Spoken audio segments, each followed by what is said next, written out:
बच्चे लोग, सबसे पहले तो सभी बच्चे जो झारखंड बोर्ड वाले अभी एग्ज़ाम दे के आए हैं 12th क्लास का, अभी शाम में रिसेंटली, आई होप कि आप लोग सब अच्छा एग्ज़ाम दिए होंगे, अच्छे से लिखे होंगे। पता नहीं क्वेश्चन कैसा था आपके लिए, ऐसे तो आसान क्वेश्चन था, बहुत ज़्यादा डिफिकल्ट नहीं था।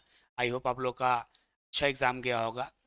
लेकिन बहुत लोग के मन में एक संदेह होता है कि हम एग्ज़ाम दे के आए हैं, वो सही बनाए गलत बनाए, ठीक है, कितना मार्क्स आएगा कितना मार्क्स नहीं आएगा, कहाँ गलती हो गई है ना। रात को बहुत लोग को नींद भी नहीं आता है, तो इसीलिए हम सोचे कि चलो क्यों ना हम लोग क्वेश्चंस को अगर शॉर्ट में हम लोग सबका आंसर आपको बता दें, ठीक है। तो क्या है, हमारे हम कुछ बच्चों ने मेरे पास क्वेश्चन भेजा, जैसा फोटो में भेजा उसी को मैंने पीडीएफ बना लिया, ठीक है। आइए हम लोग के क्वेश्चन का आप लोग को आंसर बता दें। पहला क्वेश्चन क्या बोला बच्चों, पहला क्वेश्चन बोला the nature of receipt and payment account. Receipt and payment account किस नेचर का होता है? इसका आंसर होगा रियल अकाउंट, है ना, ठीक है। इसका पहला का आंसर क्या हो जाएगा? रियल अकाउंट, ठीक है, पहला का आंसर, ठीक है, मैच कर सकते हैं आप लोग। दूसरे क्वेश्चन की ओर बढ़ेंगे बच्चों। ये बोल रहा है कि which of the following regard to the purchase of fix assets for the organisation on period, ठीक है। कह रहा है कि विच ऑफ द फॉलोइंग, है ना, इसमें से कौन सा as to the so purchase of fix assets organisation non profit, मतलब कहाँ पर दिखाया जाएगा अगर कोई फिक्स एसेट्स खरीदा गया है तो नॉन प्रॉफिट ऑर्गेनाइजेशन में कहाँ दिखाया जाएगा? सर बिल्कुल ये बैलेंस शीट में दिखाया जाएगा। कहाँ दिखाया जाएगा? एसेट्स खरीदना, ठीक है, परचेज ऑफ फिक्स एसेट्स कहाँ जाएगा? बैलेंस शीट में जाएगा, क्योंकि पीएल तो बनता ही नहीं है, ठीक है। इनकम एक्सपेंडिचर में एसेट खरीदना कभी भी नहीं जाता, तो ये बैलेंस शीट में जाएगा। तीसरा सवाल क्या है हमारे सामने? तीसरा है income and expenditure account is prepared. Income expenditure account कौन सा बेस पे बनता है? The answer is accrual base पे बनता है। किस पे बनता है? एक्रूअल बेस पे, ठीक है, इनकम एक्सपेंडिचर एक्रूअल बेस पे बनेगा। नेक्स्ट क्वेश्चन की अगर हम बात करें, चौथा कौन सा क्वेश्चन है, ठीक है, प्रिपरेशन ऑफ, फिर क्या बोल रहे हैं, थोड़ा सा फट जा रहा है क्वेश्चन को, ज्यादा बड़ा कर रहे हैं तो कोई बात नहीं। प्रिपरेशन ऑफ पार्टनरशिप एग्रीमेंट, है ना, preparation of partnership agreement is written, compulsory है, वॉलेंटरी है, पार्टली कंपलसरी है, नॉन ऑफ दिस, है ना, ठीक है। देखिए स्वेच्छा है, मतलब पार्टनरशिप एग्रीमेंट बनाना कोई अनिवार्य नहीं है, आपकी मर्जी है तो बनाइए, नहीं मर्जी है तो मत बनाइए, मतलब ये स्वेच्छा से बनाया जाता है। The interest of partners capital under the fluctuating method, है ना, फ्लक्चुएटिंग मेथड से इंटरेस्ट ऑन पार्टनर्स कैपिटल कैसे निकाला जाए, कहाँ दिखाया जाता है? फ्लक्चुएटिंग मेथड में इंटरेस्ट ऑन पार्टनर्स कैपिटल को हम लोग को दिखाया जाता है पार्टनर्स कैपिटल अकाउंट। क्या बोला था? Interest on partners capital under the fluctuating method is credited to, बिल्कुल पार्टनर्स कैपिटल अकाउंट में क्रेडिट होता है, ठीक है। फ्लक्चुएटिंग में कैपिटल में होता है, फिक्स्ड में करंट में होता है, ठीक है। इसका आंसर होगा पार्टनर्स कैपिटल, ठीक है। नेक्स्ट क्वेश्चन की ओर बढ़े, 6 number question. which of the when time of withdrawn is not mentioned, interest on drawing is calculated for the 6 month। जब डेट ऑफ ड्राइंग दिया हुआ नहीं रहता है तो ऐसी स्थिति में इंटरेस्ट ऑन ड्राइंग जो है 6 महीने के लिए निकाला जाता है, ठीक है, ये याद रखेंगे, ये होगा। आगे बढ़ेंगे। Which of the following is not method of the valuation of goodwill. देखिए average profit method valuation of goodwill का मेथड होता है, ठीक है, ये होता है, सुपर प्रॉफिट भी होता है, कैपिटलाइजेशन भी होता है, रिवैल्यूएशन नाम का कोई मेथड नहीं होता है। तो बोल रहा कौन सा मेथड नहीं है, तो इसका आंसर होगा रिवैल्यूएशन नाम का कोई मेथड नहीं होता है, ठीक है। 8 नंबर क्वेश्चन की ओर बढ़े। Which average method is calculated goodwill when, है ना, ठीक है, weighted average profit method of calculated used when, है ना, ठीक है, profit is equal, profit is increasing trend, profit is the decreasing trend, है ना, ठीक है। ध्यान दीजिएगा यहाँ पर सीधा सा बात है कि ये जो आंसर होना चाहिए इंक्रीजिंग ट्रेंड में भी वेटेड यूज होता है, डिक्रीजिंग ट्रेंड में भी होता है, तो इसका आंसर होना चाहिए आइदर 2 और 3, है ना, ठीक है, ये आपका आंसर होगा, ठीक है। 8 नंबर क्वेश्चन का आंसर क्या होगा भाई साहब, देख जाइए। ये तो 7 था, सॉरी 8 ही था, ये 8 था ना। 9 का क्या होगा भाई साहब? 9 का होगा changes in profit partnership agreement result, है ना, पार्टनरशिप एग्रीमेंट बदलने का मतलब है changes in relationship of partner, end of the partnership business, dissolution of partner, non of this. Non of this होगा जब अगर आपका एग्रीमेंट बनता है तो उसके रिकॉन्स्टिट्यूशन बोला जाता है, उसे क्या बोला जाता है? रिकॉन्स्टिट्यूशन, तो इसका आंसर होगा नॉन ऑफ दिस, है ना, ठीक है। अच्छा आगे बढ़ते हैं हम लोग, ठीक है, अच्छा आगे बढ़ेंगे हम लोग। XYZ are partner, they divided share profit and losses 4-3-1, they decided to share profit in the ratio of the 5-3-2, है ना। तो X and Y sacrificing ratio will be, देखो ओल्ड रेशियो, सेक्रीफाई का फॉर्मूला क्या होता है? सेक्रीफाई का formula होता है old share minus new share, ठीक है। देख लेते हैं हम लोग इसका X का, Y का और Z का। ओल्ड क्या था भाई साहब? ओल्ड था 4/8, 3/8, 1/8। न्यू क्या है? 5/12, है ना, और ये हो जाएगा 4/5, 12 और 3/12। ठीक बात। एलसीएम ले लोगे 24 हो जाएगा, ठीक है। 8 तरीके 24, 4 तिया 12, 12 दूनी 24, 2 पचे 10, 2/24, ठीक है ना। 8 तरीके 24, 4 तिया 12, 12 दूनी 24, आगे बढ़ेंगे हम लोग, क्या हो जाएगा 24, ठीक है। 8 तरीक 24, 3 तिया 9, 12 दूनी 24, 4 दूनी 8, 1/24, और इसका आ जाएगा माइनस में 24, 3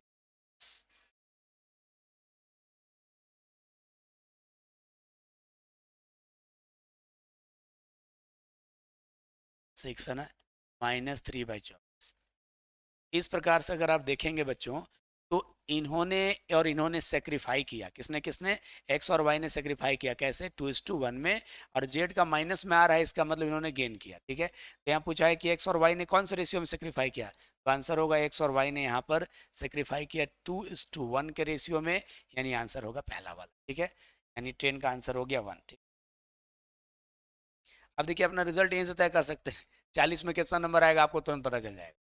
11 नंबर क्या बोल रहा है, एक्स और वाई पार्टनर हैं, प्रॉफिट 1:1 में बांटते हैं, जेड नया पार्टनर आया, 1/5 शेयर मिला, जिन्होंने 25,000 गुडविल के लिए लाया, तो पूरे फर्म का गुडविल कितना होगा, सिंपल बात है, 1/5 के लिए 25,000 लाया, तो पूरे 1 के लिए क्या हो जाएगा, 25,000 इंटू 5/1 हो जाएगा, यानी 1,25,000 इसका आंसर होगा। इसका आंसर ये आएगा 4 नंबर, 1,25,000, ठीक है। नेक्स्ट है 12 नंबर क्वेश्चन में आते हैं।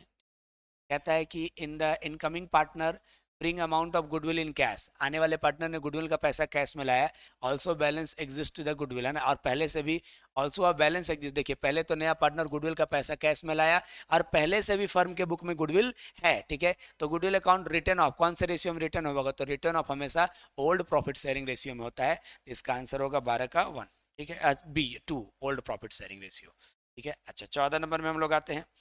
14 नंबर बोल रहा है on the retirement of partner, किसी पार्टनर के रिटायरमेंट पे the amount of general reserve is transfer to the partners capital account, जब पार्टनर रिटायर होता है ना, तो रिजर्व को सभी पार्टनर के बीच ओल्ड रेशियो में बांट दिया जाता है, ठीक है। तो किसमें, ओल्ड प्रॉफिट शेयरिंग रेशियो में बांटते हैं, इसका आंसर होगा 14 का old profit sharing ratio. Next आए थे हम लोग 14 के बाद 15 नंबर में आते हैं। On the day on death the value of goodwill is credited, death जब हो जाने पर गुडविल कैसे क्रेडिट किया जाता है, जब पार्टनर का डेथ हो जाता है, on the death value of goodwill is credited to the decrease partner, will is credited on the date, जो है गुडविल का पैसा क्रेडिट किया जाता है, इसको डिजिट्स पार्टनर को क्रेडिट किया जाता है, मिलता डिजिट्स पार्टनर को है ना, ठीक है।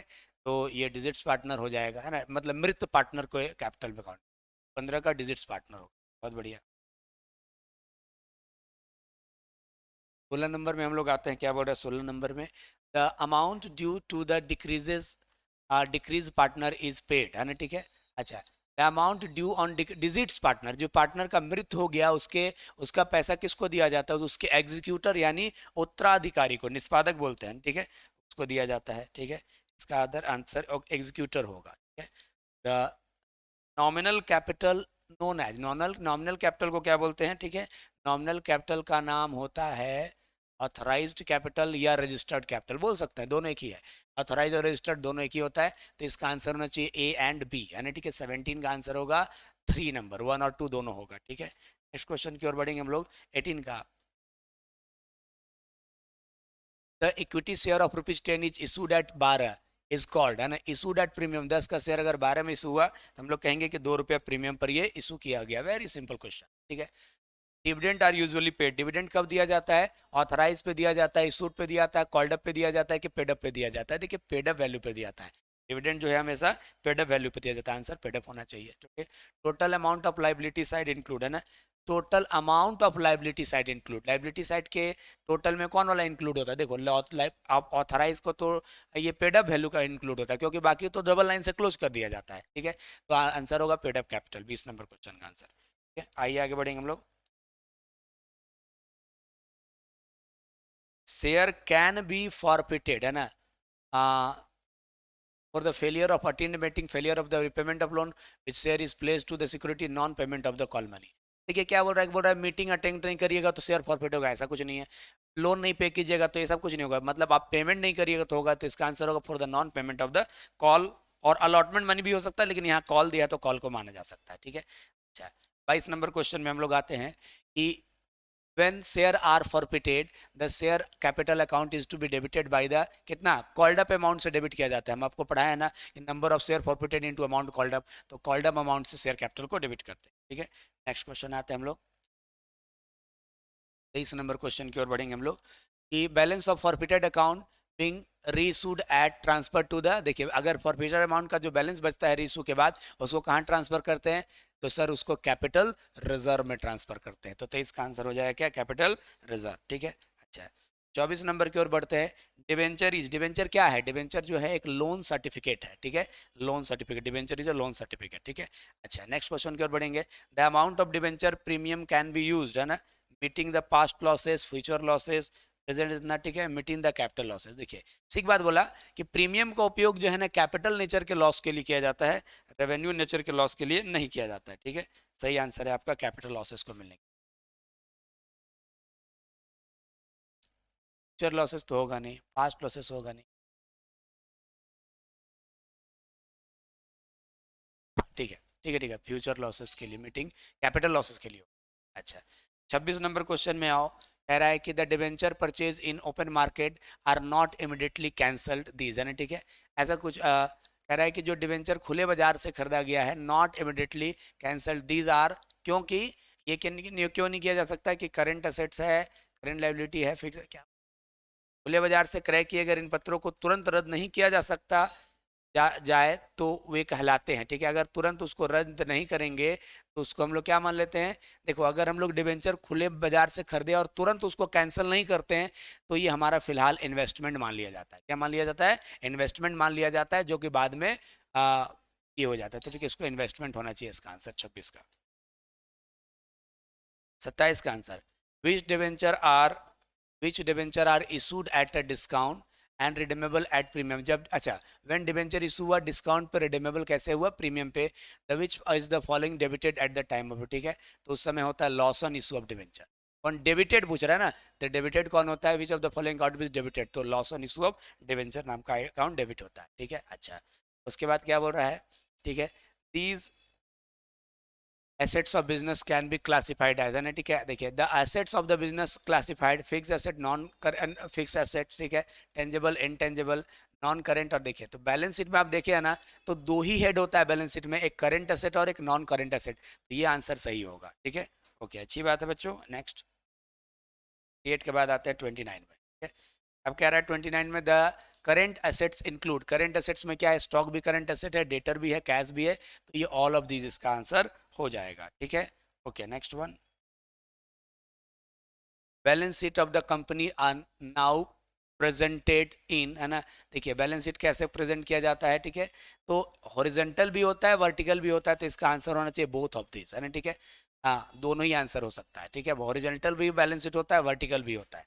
ठीक है, balance sheet of company now prepared, है ना। ठीक है, अब क्या यार किया जाता है, देखिए अब तो एक बात कहें, होता तो दोनों ही है, लेकिन अभी के डेट में अगर बात करोगे तो आपका अभी के डेट में वर्टिकल होता है। ठीक है, तो बनता दोनों तरीके से, लेकिन वर्तमान समय में वर्टिकल आंसर भी हो सकता है। ठीक है, थोड़ा कंफ्यूजिंग है।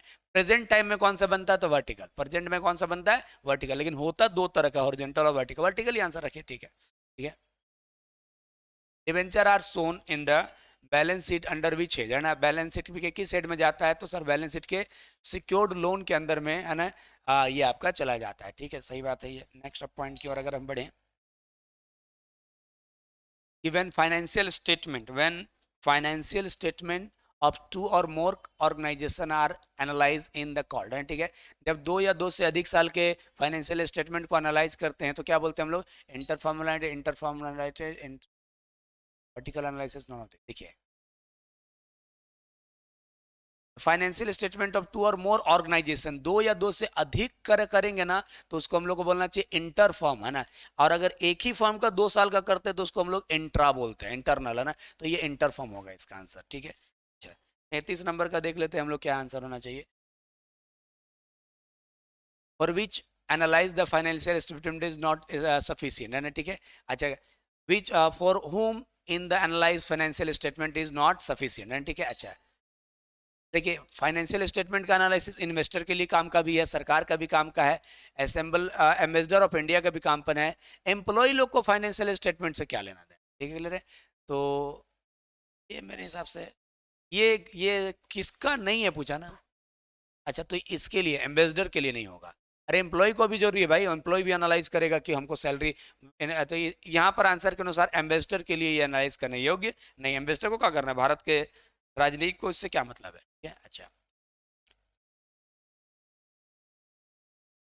नेक्स्ट पॉइंट हमारे बीच आ रहा है ना। when bad position of the business is tried to be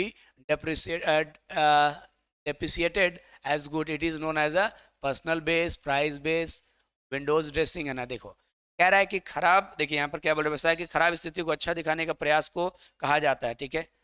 ये स्थिति, हाँ, ये विंडो ड्रेसिंग कहलाता है। क्या कहलाता है ये? अगर आपका खराब स्थिति है लेकिन आप फिर भी उसको अच्छा दिखाने की कोशिश कर रहे हैं तो उसे हम लोग विंडो ड्रेसिंग कहेंगे। थियोरिटिकल पार्ट का चीज है सब। 35 नंबर क्वेश्चन देखेंगे।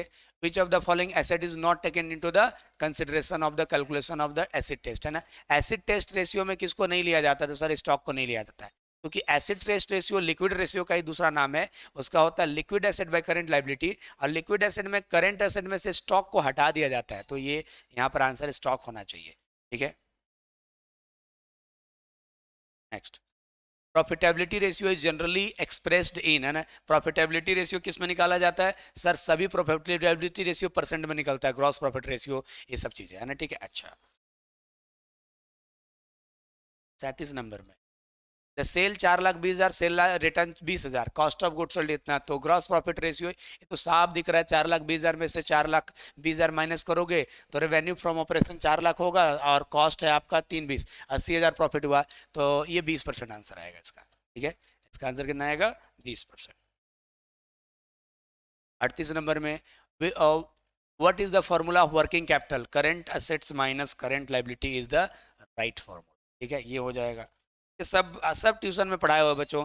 एक आध हम एक भी क्वेश्चन ऐसा नहीं होगा जो आप बोल देंगे कि सर आपने नहीं पढ़ा है, ठीक है। अच्छा, cash flow statement is prepared, है ना, ठीक है। कैश फ्लो स्टेटमेंट बनाया जाता है, इसके लिए क्या क्या जरूरत है? ऑल ऑफ दीज, आपको ये बैलेंस शीट की भी जरूरत है, पीएल का भी, और एडिशनल सभी की सहायता से बनता है। ठीक बात है, अच्छी बात है, ठीक है। अच्छा, 40 number, which of the following is the not a cash inflow? इसमें से कैश का इनफ्लो नहीं होता है, ठीक है। कैश का इनफ्लो किसमें से नहीं होता है? देखो, इशू ऑफ शेयर करेंगे तो पैसा आएगा ही, एसेट बेचेंगे तो पैसा आएगा ही, ठीक है। अच्छा, नॉट अ कैश इनफ्लो, ठीक है। से एसेट बेचने से भी पैसा आएगा, इशू ऑफ शेयर से भी आएगा। डिक्रीजेज इन डेटर, डेटर घटेगा उससे भी पैसा आएगा, पैसा मिलेगा तब है ना डेटर घटेगा जी। लेकिन इंक्रीजेज इन क्रेडिटर क्या है भाई? डिक्रीजेज इन डेटर निम्नलिखित में कौन सा रोकड़ अंतर का नहीं है? शेयर इशू करना है ये है, एसेट बेचना है ये है। इंक्रीजेज इन डिक्रीजेज इन डेटर, डेटर डिक्रीज कैसे होगा? पेमेंट मिलने पर क्रेडिटर बढ़ेगा। ये तो बड़ा विवादित क्वेश्चन है बच्चा, है ना। ऐसे एक तरह से मान के चलो तो, अच्छा, डेटर घटेगा तो क्यों घटेगा? पेमेंट आएगा तभी होगा, और क्रेडिटर भी घटेगा। अच्छा, ये आंसर होगा, क्रेडिटर घटेगा। क्रेडिटर घटेगा तो पैसा तो जाएगा ना बच्चा, इसका आंसर ये वाला होगा, डी, ठीक है। क्रेडिटर घटेगा तो क्यों क्यों घटेगा? आपको पैसा देना पड़ेगा तो आउटफ्लो हो जाएगा। यहाँ बोला है कि कौन सा इनफ्लो नहीं है ना, ठीक है। तो इसका आंसर यही होगा, इनफ्लो इसी में नहीं है क्योंकि इसमें आउटफ्लो है। तो सब में पैसा आएगा। शेयर इशू करोगे कैश इनफ्लो होएगा, ठीक है। एसेट बेचोगे कैश इनफ्लो होगा। डेटर घटेगा यानी पैसा मिलेगा डेटर्स तभी तो डेटर घटेगा। लेकिन क्रेडिटर घटेगा कब? जब आप उसको पेमेंट करोगे तो आउटफ्लो है। तो इसका आंसर ये 3 नंबर हो, ठीक है। तो इस तरह से मैंने आप लोगों को ऑब्जेक्टिव वाला का आंसर बता दिया है। अगर आप लोग बोलेंगे तो हम सब्जेक्टिव वाला भी बता देंगे, ठीक है ना। सब्जेक्टिव का भी क्वेश्चन बहुत हार्ड नहीं था, एक बार आप पर हम देख लेंगे इस चीज़ को, है ना, ठीक है। चलिए, इसको हम वीडियो बना रहे हैं, आप लोग मिला लीजिए और काइंडली इसको शेयर कीजिएगा अपने दोस्तों के बीच ताकि वो लोग भी मिला लें, ठीक है। Thank you.